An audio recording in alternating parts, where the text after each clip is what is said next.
그리고 에너지 균형이 중요합니다. 이제 칼로리인데요. 칼로리는 뭐 당연히 이거는 균형이라고 말씀드리는 게 사람마다 어느 정도 칼로리를 먹어야 되는 건 다 다르죠. 남자와 여자 다르고 체형에 따라도 다르고 그 사람이 또 얼마만큼 활동량을 가졌느냐에 따라서 다르죠.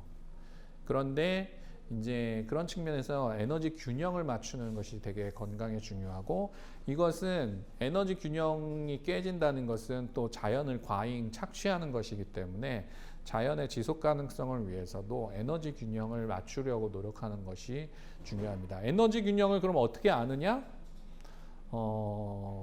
내 체중을 보면 알 수 있죠. 네네. 내 체중이 조금 한 달 사이에 좀 불었다. 그러면은 활동량을 늘리든지 아니면 먹는 걸 좀 줄이든지, 이 몸무게가 너무 요번에 갑자기 빠졌다. 그러면 물론 병을 먼저 생각해야겠지만 병이 아닌 다음에는 내가 먹는 게 너무 요즘 부실한가 아니면 활동량이 너무 많은가 해서 그 에너지 균형을 좀 맞출 필요는 있겠습니다.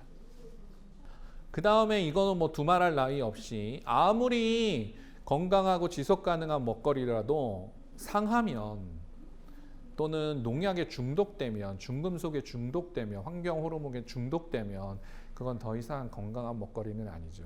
그래서 당연히 이런 그 식중독이라든지 화학물질이라든지 중금속이라든지 이런 걸로부터 깨끗한 그런 먹거리, 그것이 굉장히 중요하죠. 그런 측면에서 아까도 말씀드렸는데 한국에서 그 농약 사용에 대한 그 문제는 조금 사회적 관심이 좀 높아져야 됩니다. 한국이 지금 농약이 여러모로 굉장히 많이 사용되고 있는데요.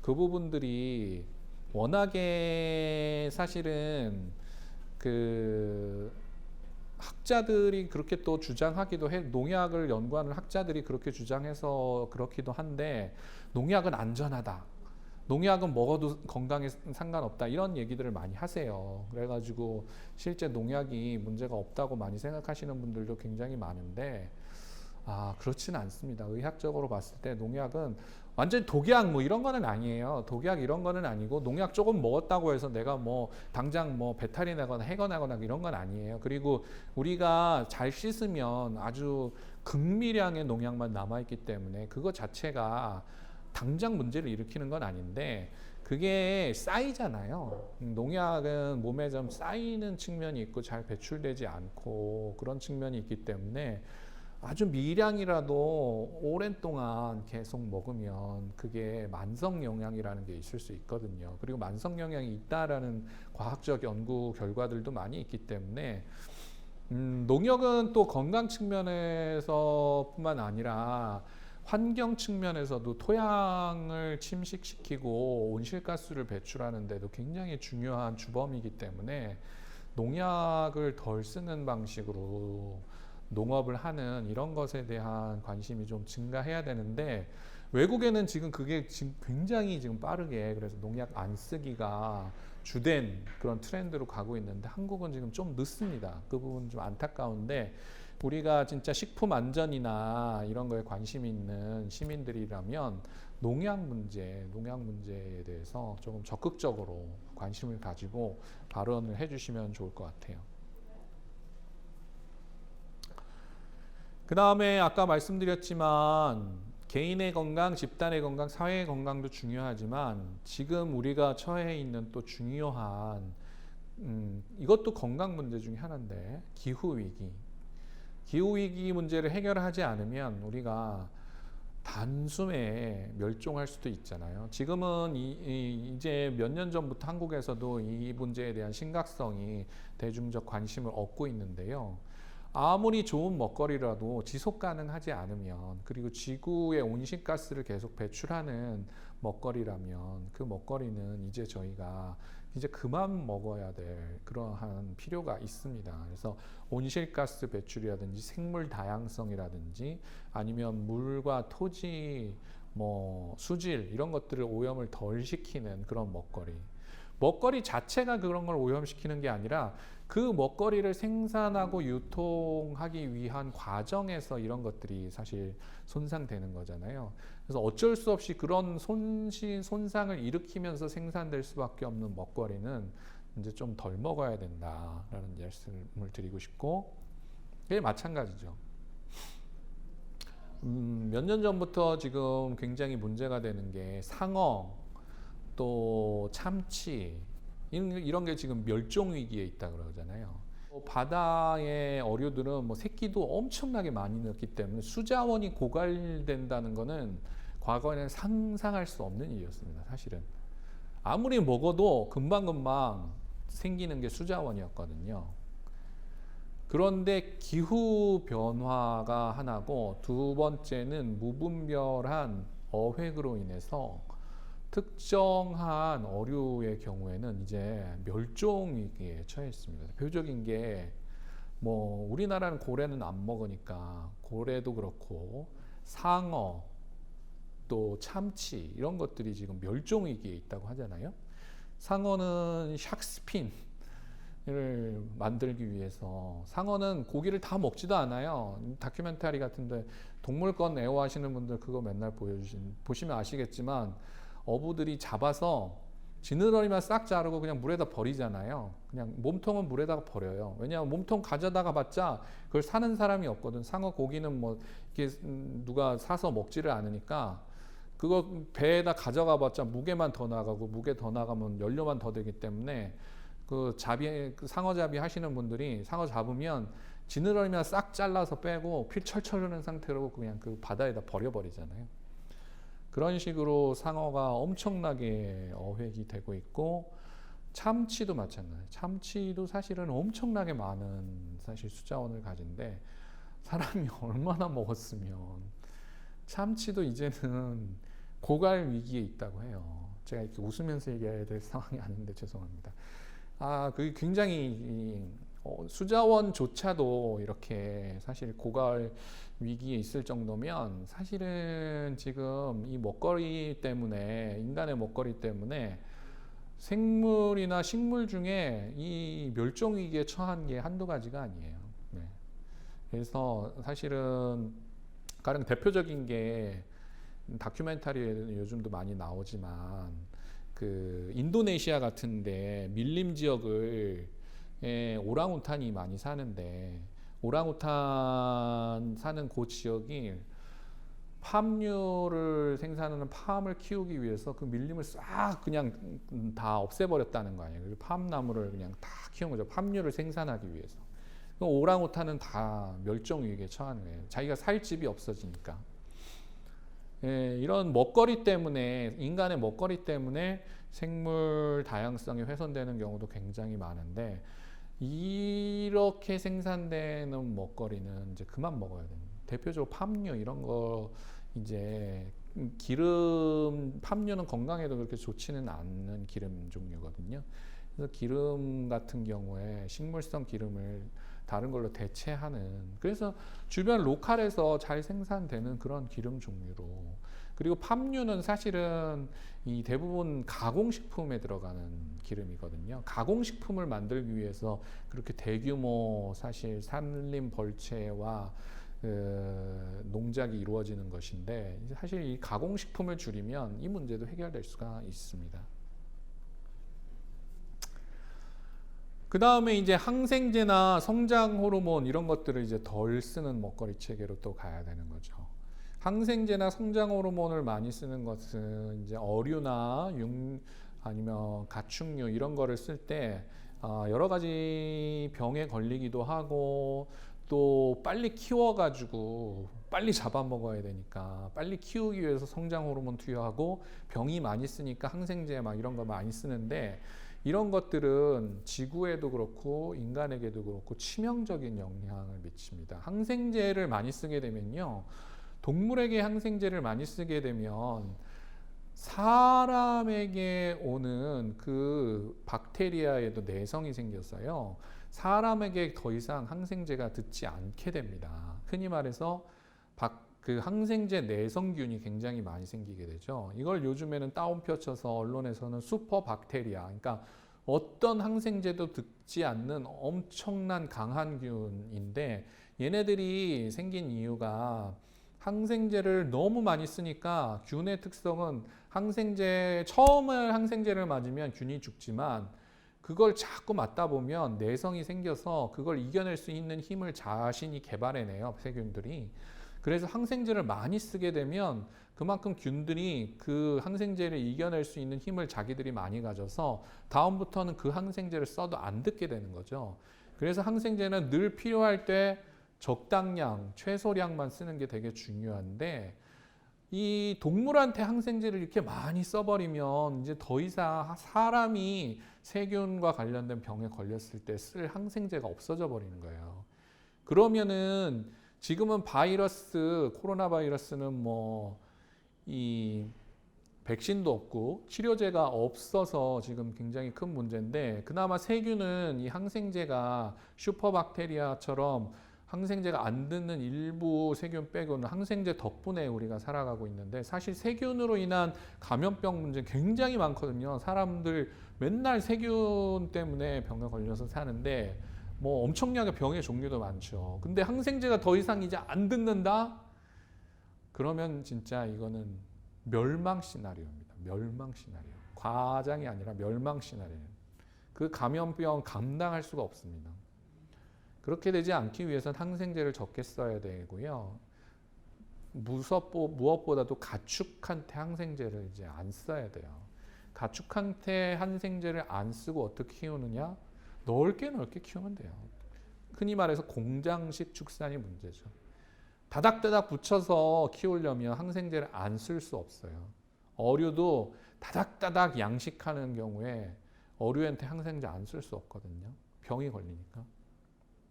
그런 방식이 아닌 방식으로 하면 됩니다.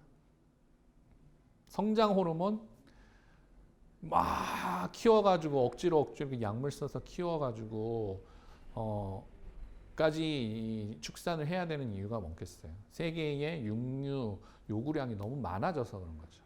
육류를 조금 덜 먹으면 이럴 필요는 없어지는 것이죠. 그 다음에 이런 직접적인 먹거리 재료뿐만 아니라 사실은 이 식품 포장재도 굉장히 중요합니다. 사실 식품 포장재로 플라스틱이나 아니면 기타 화학물질이 들어가 있는 용기나 아니면은 재료들을 굉장히 많이 쓰고 있는데요. 사실은 이러한 것들이 대부분 아까 말씀드렸던 그 유해한 환경 호르몬 성분인 경우가 많습니다. 그래서 이 먹거리 포장재로 이런 것들을 안 쓰는 쪽으로 많이 가야 되고요. 사실은 근데 이게 다 돌고 돌아서 똑같은 얘기를 하게 되는데, 먹거리의 포장재를 이렇게 많이 쓰는 이유는 또 가공식품 때문입니다. 가공식품을 먹으려면 이렇게 포장재를 쓸 수밖에 없기 때문이죠. 이 포장재 문제도 지구에나 인간 건강에 되게 해로운데 다 가공식품 문제로 회귀된다고 볼 수 있습니다.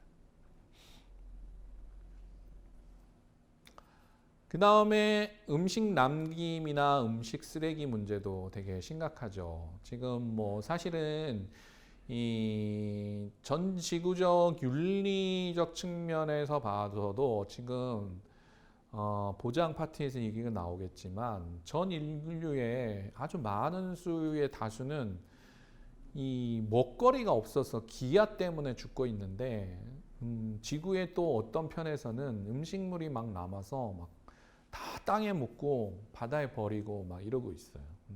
이러한 모순이 일어나고 있는 것이죠. 이것은 특정 지역에 먹거리가 너무 몰려서 발생하는 문제인데요. 이런 문제를 해결하기 위해서라도 가능한 한 먹거리 남김을 최소화하는 체계로 가는 게 되게 중요하죠. 사실 이것은 뭐 어려운 얘기가 아닙니다. 우리나라도 전통적으로 늘 어르신들은 음식 남기지 마라, 음식 남기지 마라, 음식 남기면 벌 받는다. 이게 전통적인 지혜였죠. 네. 사실은 지구의 순환을 생각하는 사람들이라면 먹거리가 많이 남으면 그거는 이 윤리적인 문제이기도 하지만 지구에도 부담이 될 수 있다는 걸 일찍부터 우리 선조들은 알았던 것이죠. 그래서 이러한 선조의 지혜 뭐 이런 것들을 같이 공유하면서 이런 체계를 바꾸기 위해서 어떤 시스템 변화가 필요할지 고민할 필요가 있습니다. 제가 지금 하나하나 말씀드리는 것은 제가 강조하건대 개인이 어떻게 하자고 얘기를 드리려고 하는 것은 아니에요. 말씀드렸지만 개인이 이런 것들 하나하나 실천하긴 되게 어려워요. 가령 먹거리 물론 실천하는 건 좋지만 그걸 안 한다고 해서 사람들이 욕할 이유는 못 된다는 거죠. 음식 많이 남겼어. 저 오늘 강의를 여러분들이 같이 드시고 여러분들이 같이 밥 먹으러 갔는데 누가 음식 많이 남겼어.